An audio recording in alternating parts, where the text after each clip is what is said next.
សួស្តីអ្នកទាំងអស់គ្នាថ្ងៃនេះខ្ញុំធ្វើវីដេអូ blog មួយតាក់ទងជាមួយនឹងការនាំគុណរតទៅលេងនៅផ្សារអ៊ីអនហើយនេះគឺជាសកម្មភាពម៉ាក់ហើយនឹងកូនគេដើរទៅផ្សាររកទិញអ្វីវ៉ាន់របស់លេងអញ្ចឹងណាគុណរតឆ្លេឆ្លាដល់កឲ្យពួកឃើញតុក្កតាដូចជាសភៅអញ្ចឹងទៅតែថ្ងៃហ្នឹងអត់បានទិញឲ្យទេព្រោះមើលទៅចង់បានច្រើនពេកពេលអញ្ចឹងម៉ាក់គេខ្ជិលទិញឲ្យតែហ្មងទៅហើយឥឡូវហ្នឹងពួកយើងបន្តទៅខាងជាន់លើហើយកូនរត់ក៏ឃើញកន្លែងក្មេងលេងណានៅកន្លែងហ្នឹងមានកន្លែងរអិលចឹងអាសានឹងក្លាហានណាសុំម៉ាក់ប៉ាទៅអិលឥឡូវធំហើយអត់ដូចពីមុនទេព្រោះកាលមុនខ្លាចឲ្យទៅលេងអីអត់ទៅទេហើយបន្ទាប់ពីចេញពីហ្នឹងមកក៏នាំគ្នាទៅលេងនៅកន្លែង playground ជាន់លើបង្អស់នៃផ្សារទំនើប Eon 3នៅកន្លែងហ្នឹងគឺមានប្រដាប់ក្មេងលេងច្រើនហើយឥឡូវក៏គាត់សប្បាយចិត្តមែនតើនៅទីតាំងហ្នឹងព្រោះឃើញមានកន្លែងលេងច្រើនឲ្យគាត់ដូរចុះឡើងអញ្ចឹងណាហើយមិនដឹងស្រាប់ហើយនៅកន្លែងហ្នឹងមានក្មេងៗអញ្ចឹងទៅអញ្ចឹងសកម្មភាពបែបហ្នឹងធ្វើឲ្យគាត់មានអារម្មណ៍ថាសប្បាយអញ្ចឹងទៅព្រោះបន្ទាប់ពីហ៊ានអីហើយចុងសប្តាហ៍អញ្ចឹងយើងនាំគាត់ទៅកន្លែងអញ្ចឹងគឺគាត់មានអារម្មណ៍ថាប្លែកអីចឹងណាបានលេងចម្រុះជាមួយនឹងក្មេងៗដែលគាត់ទៅលេងនៅទីតាំងនោះ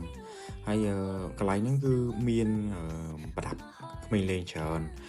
មានកន្លែងរំលែកមានរំលោតសម្រូតចង់ជាប់មាត់ហើយមានកន្លែងឡើងខ្សែពួរអញ្ចឹងទៅហើយគាត់រត់សួរថាកន្លែងហ្នឹងលេងបានអត់ខ្ញុំថាលេងបានយ៉ាងទៅអញ្ចឹងក៏គាត់ឡើងទៅតាមកន្លែងគេដាក់ឲ្យលេងអញ្ចឹងណាហើយក្លាហានមែនតើឥឡូវអត់ដូចមុនទេព្រោះកាលមុនវិញអូខ្លាចឲ្យតែលេងអីមួយគេអីចេះអត់មានទៅទេ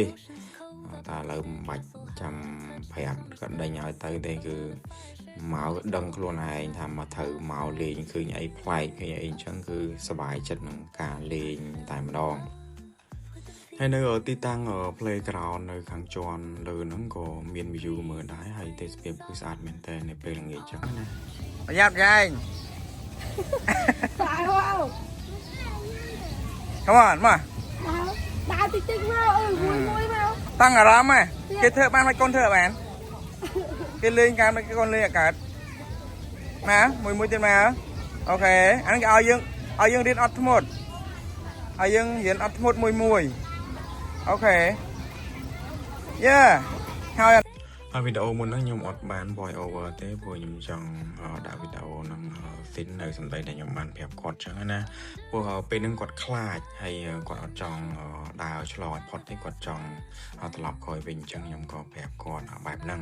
ហើយបន្ទាប់ពីហ្នឹងមកក៏លេងនៅទីតាំងអីផ្សេងបន្ថែមទៀតចឹងទៅហើយក៏រត់លេងជុំវិញហ្នឹងហើយខ្ញុំក៏បានថតតាក់ទងជាមួយសកម្មភាពដូចជា view អ្នកដែលគាត់បានទៅលេងនៅទីតាំងហ្នឹងផងដែរហើយបន្ទាប់ពីនៅជាន់ហ្នឹងហើយខ្ញុំក៏បកត្រឡប់មកចុះមកជាន់ក៏វិញហើយ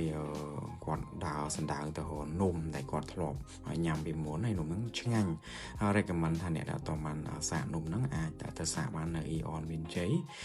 គឺឆ្ងាញ់កូនខ្ញុំគាត់ញ៉ាំជាប់ចិត្តហើយសកម្មភាពរួមសិនថា K-pop អីណាណាហើយបន្ទាប់ពីបាននំហើយគឺមកកញ្ចប់ហ្នឹងតាមម៉ាក់ឲ្យនឹងកូនគេតែកូនរត់ញ៉ាំច្រើនមែនតើគាត់ចូលចិត្តនំហ្នឹងអញ្ចឹងណាឲ្យមេដៃផងអីផងហើយបន្ទាប់ចេញពីហ្នឹងមកខ្ញុំក៏ពូសាខ្ញុំទៅផ្ទះតែមុនទៅផ្ទះហ្នឹងក៏ទិញឲ្យវាយវ៉ាន់តិចតួចដាក់នៅទូទឹកកកអញ្ចឹងណាហើយចិត្តចេញមកទេហើយកូនរត់ឃើញនំគេល្បីឯណាហ្នឹងក៏សុំឲ្យម៉ាក់គេទិញអញ្ចឹងបន្ទាប់ពីរងចាំហើយនំក៏បានដែរហើយកូនរត់ភ្លុកមុនគេហើយបន្ទាប់មកម៉ាក់គេអញ្ចឹងក្នុងវីដេអូហ្នឹងគឺមានតែប៉ុណ្្នឹងទេអរគុណច្រើនជម្រាបលា